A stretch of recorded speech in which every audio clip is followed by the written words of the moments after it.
তেরো রিডিংয়ে যদি 8 of pentacles card future অ্যাসপেক্টে আসে, তাহলে বুঝে নিন সামনের সময়টাতে হার্ডওয়ার্ক, স্কিল ডেভেলপমেন্ট এবং স্টেডি প্রগ্রেসের এনার্জি আসতে পারে।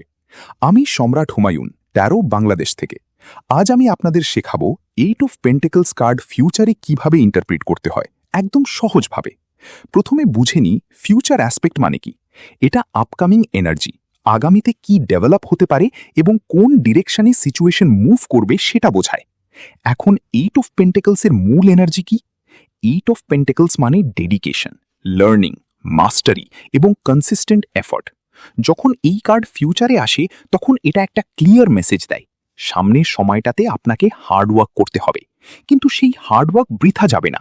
হয়তো আপনি নতুন স্কিল শিখবেন, নিজেকে ইমপ্রুভ করবেন বা ক্যারিয়ার এবং পার্সোনাল গ্রোথে আরও ফোকাসড হয়ে উঠবেন। এই কার্ড ডিসিপ্লিনের কার্ড, মানে সাকসেস ওভারনাইট আসবে না, বরং স্টেপ বাই স্টেপ বিল্ড হবে। অনেক সময় এই কার্ড স্টাডি, ট্রেনিং বা প্র্যাকটিসের ইঙ্গিত দেয়, মানে আপনি ফিউচারে এমন কিছুতে টাইম ইনভেস্ট করবেন যেটা লং টার্ম সাকসেস এনে দেবে। পজিটিভ সাইডে এই কার্ড প্রগ্রেস, সেলফ ইমপ্রুভমেন্ট এবং রেকগনিশন দেখায়। আপনার এফর্ট স্লোলি রেজাল্ট দিতে শুরু করবে। কিন্তু একটা গুরুত্বপূর্ণ বিষয় মনে রাখবেন, পারফেকশনের পিছনে এতটা ছুটবেন না যে নিজের পিস হারিয়ে ফেলেন।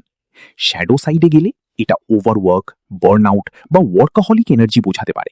মানে আপনি হয়তো ফিউচারে শুধু কাজ নিয়েই এত বিজি হয়ে যাবেন যে ইমোশনাল ব্যালেন্স হারিয়ে ফেলবেন।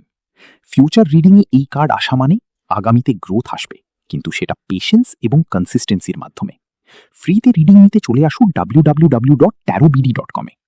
একজন ভালো ট্যারো রিডার হিসাবে আপনি ক্লায়েন্টকে এভাবে গাইড করতে পারেন: আমি দেখছি সামনে আপনি নিজের ফিউচার বিল্ড করার জন্য অনেক এফর্ট দিবেন এবং এই ডেডিকেশন শেষ পর্যন্ত আপনাকে সাকসেসের দিকে নিয়ে যাবে। আপনার রিডিংয়ে কি কখনো 8 অফ পেন্টিকলস ফিউচারে এসেছে? কমেন্টে পেন্টিকলস লিখুন আর ফলো করুন এমন ইজি ট্যারো লার্নিং এর জন্য।